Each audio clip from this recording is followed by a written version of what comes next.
Acara ini dipersembahkan oleh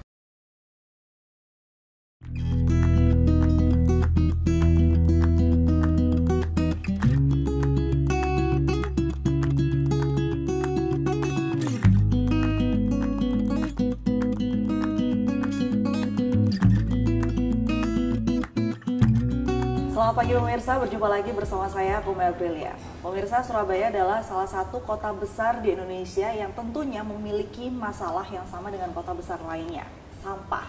Setiap harinya ada 1.600 ton sampah yang dikirim ke TPA Benowo.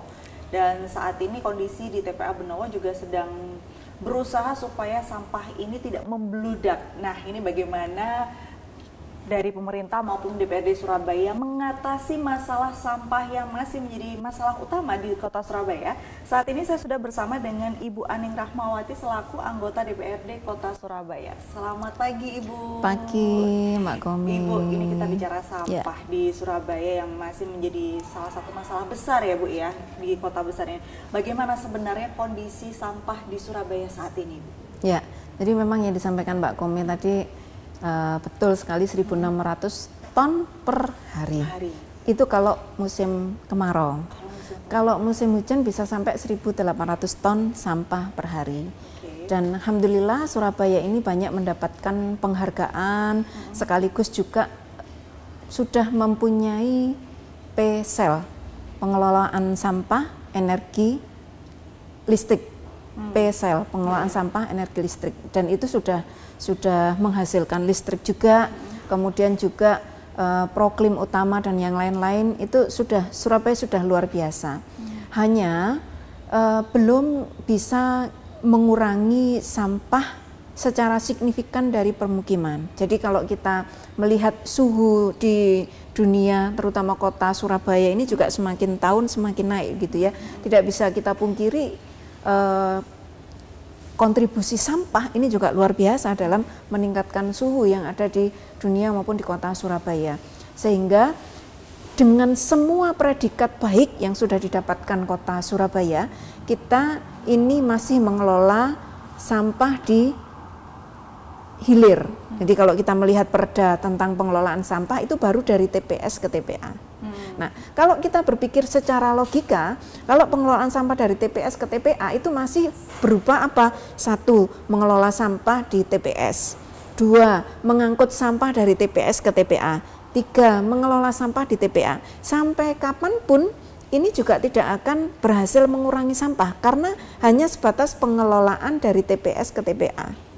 Jadi habit masyarakat, kemudian pengelolaan sampah di permukiman, ini juga harus menjadi konsentrasi serius dari pemerintah kota, di samping pengelolaan yang sudah bagus, bahkan kadang terbaik dari semua penghargaan yang didapatkan oleh pemerintah kota Surabaya. PSEL itu satu-satunya di seluruh wilayah Indonesia di kota Surabaya. Nah, sehingga untuk melengkapi segala keberhasilan tadi, maka perlu fokus pemerintah kota ini dilimpahkan di permukiman, tidak hanya dari TPS ke TPA, sehingga ke depan anak cucu kita ini tidak kesulitan, tidak menanggung akibat dari kebijakan kita, gitu ya. Nah, sekarang kita coba membuka anggaran tentang sampah. Anggaran pengelolaan sampah di DLH 370 miliar. Kita lihat apa yang saya sampaikan di depan dari anggaran. Yang pertama 370 miliar itu fungsinya apa? 1, pengangkutan dari TPS ke TPA. Itu memakan biaya sampai 155 miliar. Kemudian 150 miliar ini sudah termasuk ya, sudah termasuk dengan biaya selain pengangkutan juga biaya Sarpras, juga biaya Satgas dan yang lain-lain. Kemudian biaya pengelolaan sampah di TPA ada 159 miliar. Di dalamnya 139 miliar itu khusus untuk tapping fee pengelolaan sampah. Kemudian di TPS itu 55 miliar. Jadi kalau kita total ada 370 miliar, ini kan berbaunya dari mana? Dari TPS ke TPA.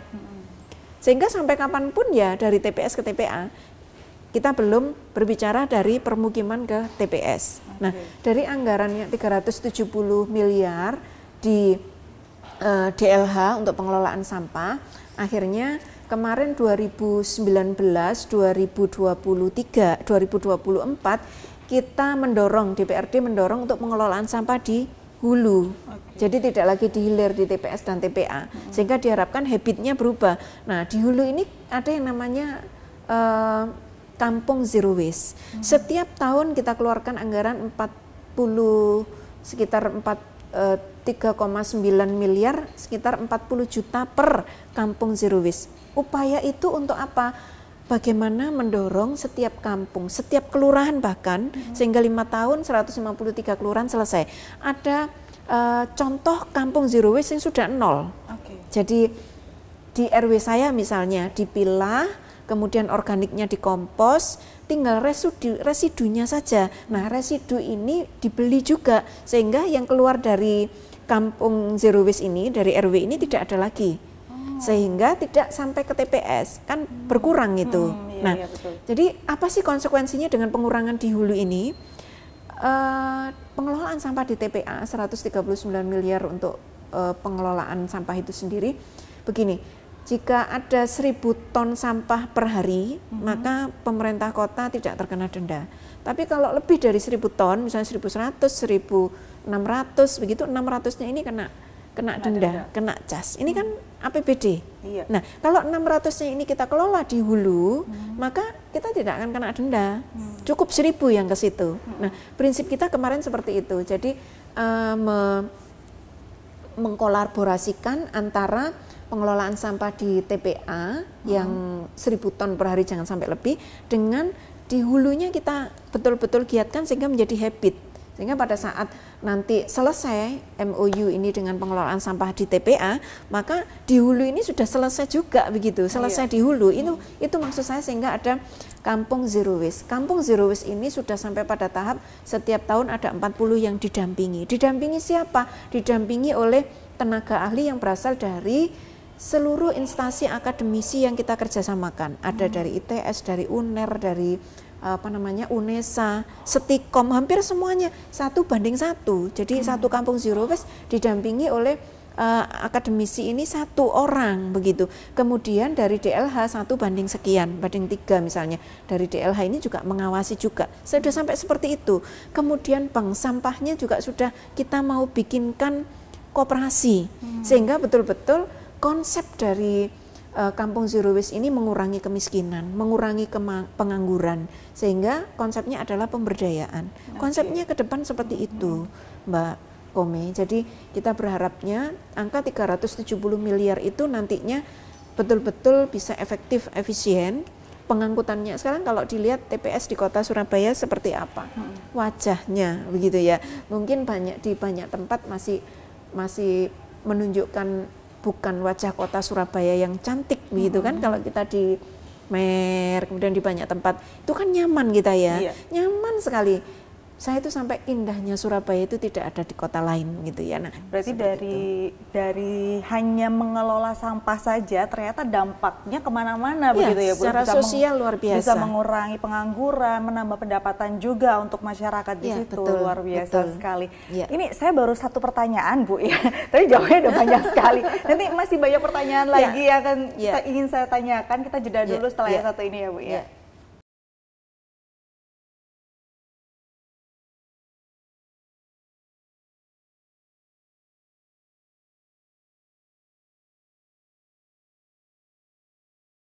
Baik pemirsa, masih bersama saya dan juga Ibu Aning Rahmawati. Kalau tadi saya menanyakan bagaimana kondisi sampah di Surabaya dengan penjelasan yang cukup detail tadi. Untuk program yang sudah dijelaskan Bu Aning tadi bahwa mengolah sampah dari hulu, ini kan sudah berjalan sekitar 5 tahun ya Bu ya, 5 tahun. Dari 5 tahun yang sudah berjalan ini, apa yang sudah dihasilkan Ibu?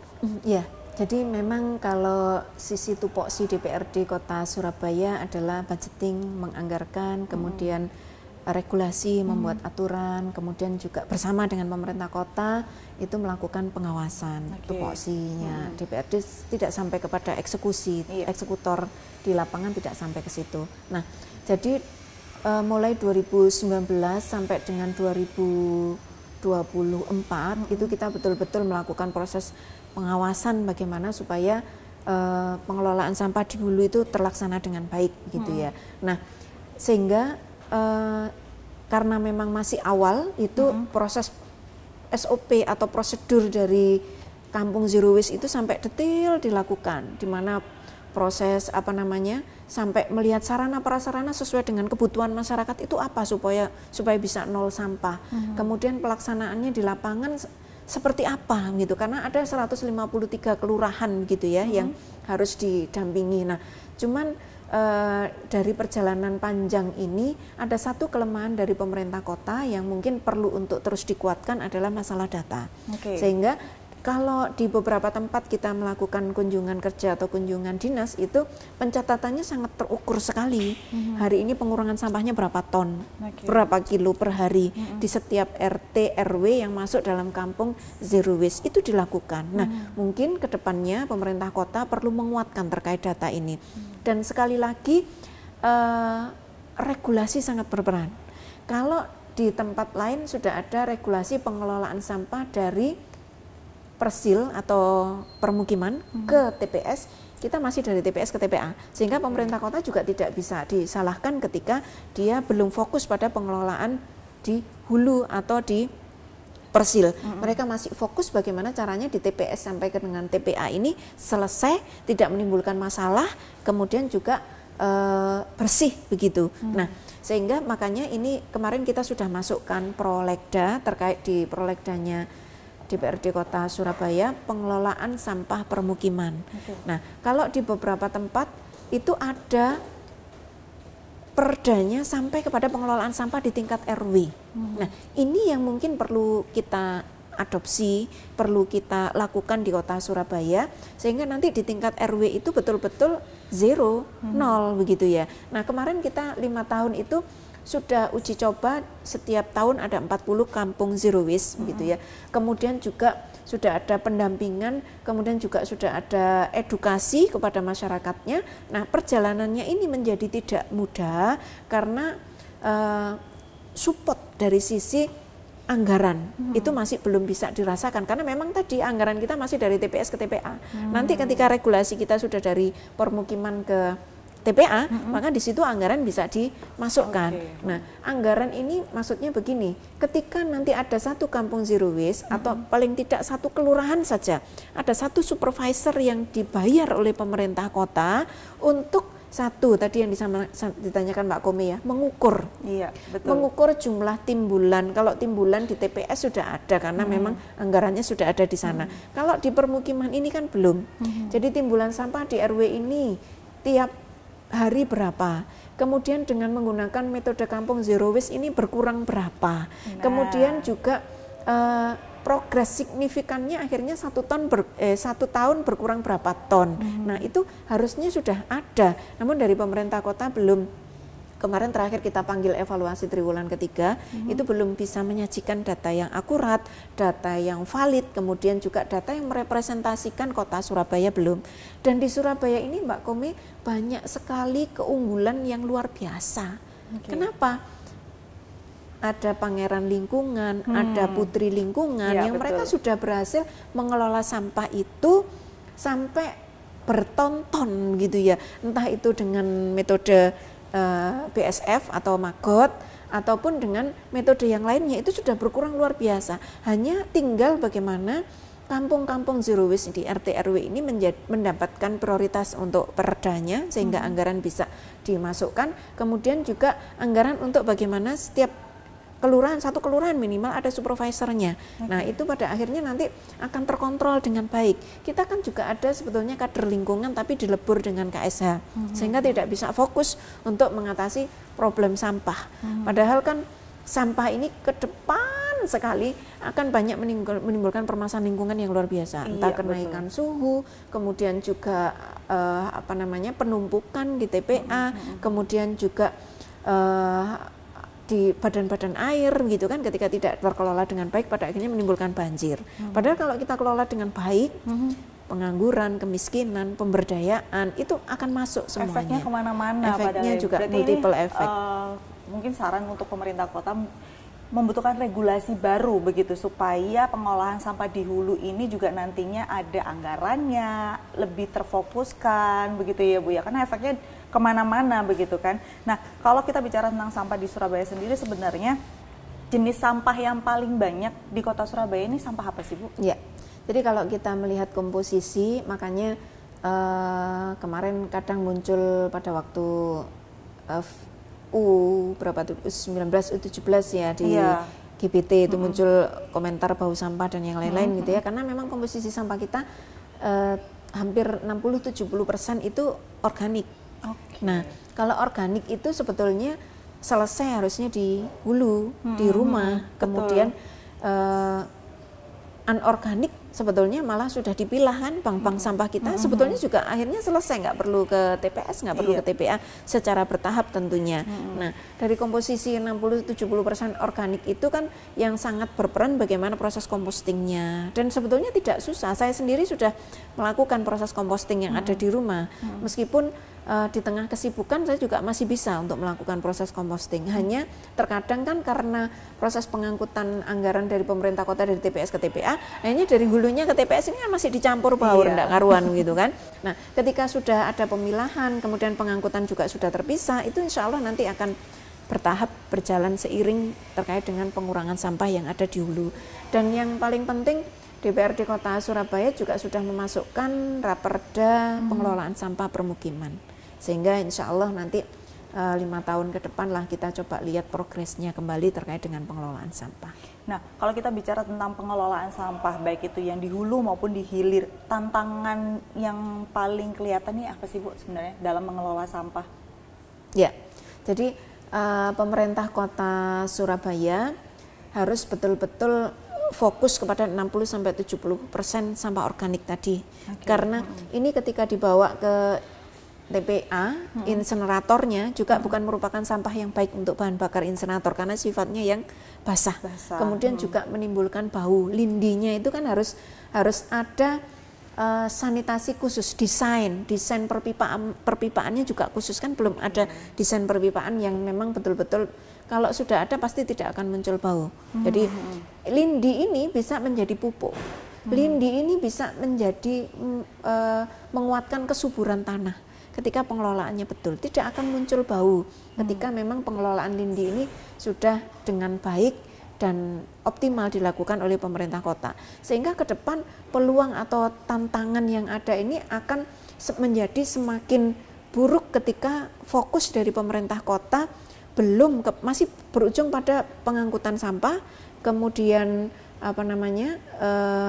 pengelolaan sampah di hilir masih berujung ke sana, masih tujuannya ke sana, maka ini akan menjadi bom waktu begitu ya. Baik, gitu. Bu, terima kasih loh. Ini banyak sekali insight-nya ini. Tapi masih ada pertanyaan lagi, Bu. Saya nanti akan kembali lagi, kita ngomong-ngomong lagi ya, Bu ya, tentang bagaimana mengolah sampah dan rencana, apakah ada rencana pembukaan TPA atau TPST baru di Surabaya, tapi setelah yang satu ini.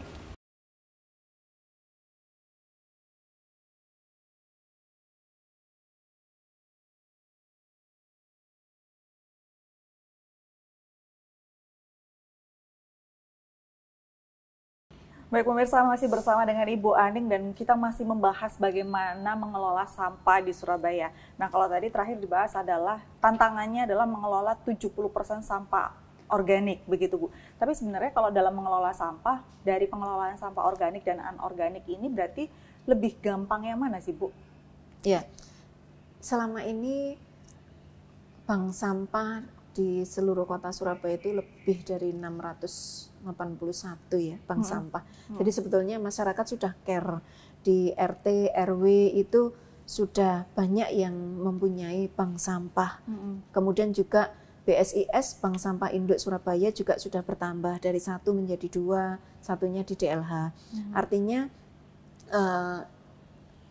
kebaikan ini memang sudah banyak terjadi, hanya tadi karena regulasinya masih belum mendukung gitu ya, sehingga pengawasan kemudian juga supporting sistem terhadap bank sampah ini juga masih sangat dibutuhkan dari pemerintah kota. Supporting anggaran itu juga masih sangat dibutuhkan dari pemerintah kota.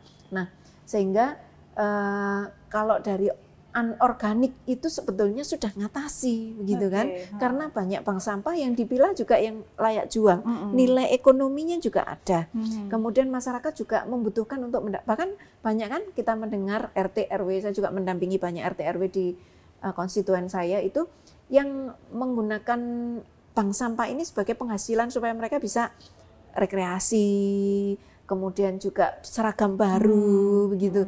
Bahkan yang di salah satu RW yang eksis itu mereka sampai saya punya tanah kosong gitu ya. Bu, izin tanahnya dipakai untuk hidroponik sekaligus pemilahan sampah. Nah, itu juga bertambah terus sampai skala ekspor hidroponiknya. Pupuknya dari mereka sendiri. Nah, jadi kalau anorganik ini sebetulnya sudah banyak lah tertangani dengan bank sampah induk, kemudian bank sampah di RT RW itu banyak tertangani, yang belum itu masih di sampah organik.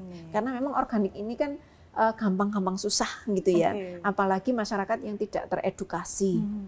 Nah, kemarin juga bekerja sama dengan Garda Pangan juga kan pemerintah kota, dan saya lihat di bawah Garda Pangan ini juga berjalan, mereka membeli sampah organik dari masyarakat begitu. Nah, jadi tinggal bagaimana memformulasikan masyarakat yang sudah punya greget ini untuk menular kepada seluruh warga kota Surabaya dengan regulasi itu tentunya sangat mendukung. Kalau di tempat lain kan regulasinya setiap RW harus mengelola sampah, tidak boleh dibawa ke TPS gitu kan. Nah, itu yang perlu kita untuk lakukan. Nah, di Surabaya ini masih terganjal dengan bahwa kita sudah bekerja sama untuk melakukan pengelolaan sampah di TPA sampai dengan 32 tahun ke depan. Jadi kalau kurang dari 1.000 kan kena denda kita, makanya harus 1.000 ke sana. Makanya saya berpikir ya sudah, selebihnya jangan 600 sampai 800 ton itu dalam waktu sampai nanti kerjasama ini berakhir kita kelola sehingga sama-sama enak begitu endingnya. Nah, jadi 70% sampah organik ini yang memang masih menjadi tantangan kita ke depan, Mbak Kome, untuk dilakukan proses-proses yang lebih signifikan di hulunya. Baik, semoga nanti ke depannya pemerintah bisa mengatasi ya Bu ya, karena yang anorganik sudah ada bank sampah, berarti tinggal yang organik aja. Betul sekali. Baik, kemudian untuk rencana pembangunan TPA baru atau TPST di Surabaya sendiri apakah ada Ibu? Ya, jadi begini, di RPJPD sudah kita masukkan bahwa kita akan menambah 27 TPST di seluruh wilayah kota Surabaya sampai tahun 2045. Jadi ada 27. Yang dianggarkan di 2025 nanti ada 1 TPST di Jambangan. Itu kita bicara RPJPD. RPJPD itu kesepakatan bersama rancangan pembangunan jangka panjang daerah antara pemerintah kota dengan DPRD. Sudah disetujui secara paripurna rapat tingkat tertinggi di DPRD sudah disetujui sehingga harus dilaksanakan. Makanya TPST nanti 1 di Jambangan. Kemudian di rencana tata ruang wilayah, nah ini yang masih proses lintas sektor, itu kita juga sudah menyetujui tapi belum ada persetujuan bersama di DPRD dan pemerintah kota karena masih harus lintas sektor di kementerian. Itu ada 3 TPA, ada di Gunung Anyar, kemudian ada di Karangpilang, satu lagi di Surabaya Barat, antara kalau Benowo kan existing ya, di Tambah Rejo atau Sumberjo begitu. Pokoknya di daerah Surabaya Barat 1 lagi. Nah, ini sudah ada di RT RW kita, tapi kan kita tidak bisa melakukan pengawasan itu karena memang belum ada persetujuan bersama dengan pemerintah kota di paripurna DPRD. Nah, dan kebijakan pemerintah pusat ini luar biasa, Mbak Kome, bahwa KLHK berharap tidak ada lagi penambahan TPA. Di tahun 2030 sudah tidak ada lagi penambahan TPA. Artinya apa? Seiring dengan apa yang saya sampaikan tadi, artinya bahwa pemerintah itu konsen untuk mengurangi sampah di hulu, jadi di permukiman. Jadi tidak ada lagi. Kalau sudah penuh ya apa carane? Yang di hulu dikurangi begitu. Nah, kalau TPST kenapa kok kita nambah 27? Di TPST itu kan belum akhir. TPST itu di situ nanti ada 3R, recycle, reuse itu dilakukan, pemilahan sampah, kemudian diolah kembali.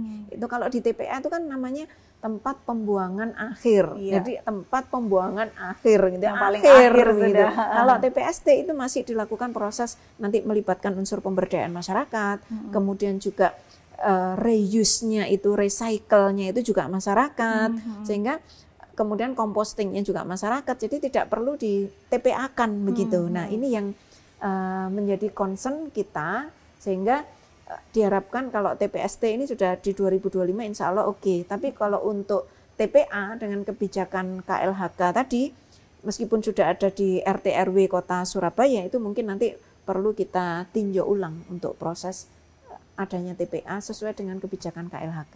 Nah ini berarti insight yang luar biasa untuk pemerintah Kota Surabaya ya Bu ya, bahwa kalau sudah tidak boleh menambah TPA berarti harus ada pengurangan sampah yang di hulu begitu. Semoga nanti ke depannya ini pemerintah Kota Surabaya bisa segera begitu ya Bu ya, untuk menganggarkan dan lebih serius lagi mengurangi sampah di hulu, karena kenyataannya ketika masyarakat berusaha mengurangi sampah di hulu ini dampak positifnya kemana-mana, banyak penghasilan juga untuk masyarakat, mengurangi pengangguran dan menjadi habit yang baik untuk masyarakat supaya bisa mengolah, memilah dan mengolah sampahnya sendiri begitu.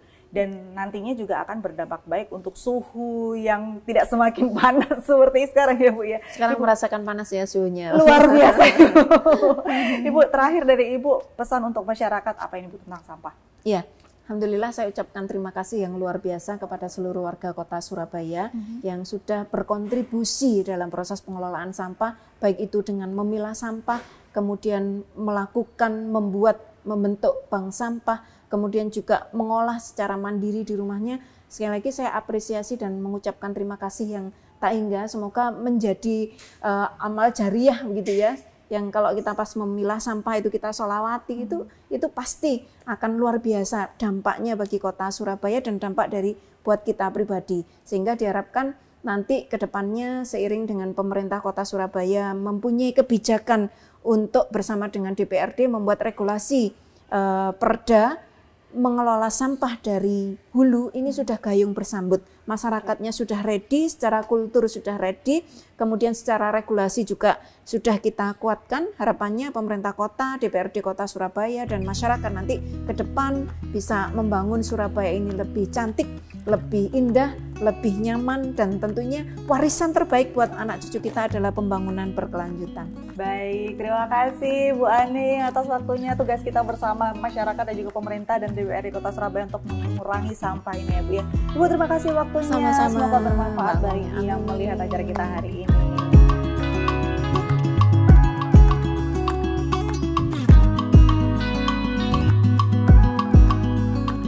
Acara ini dipersembahkan oleh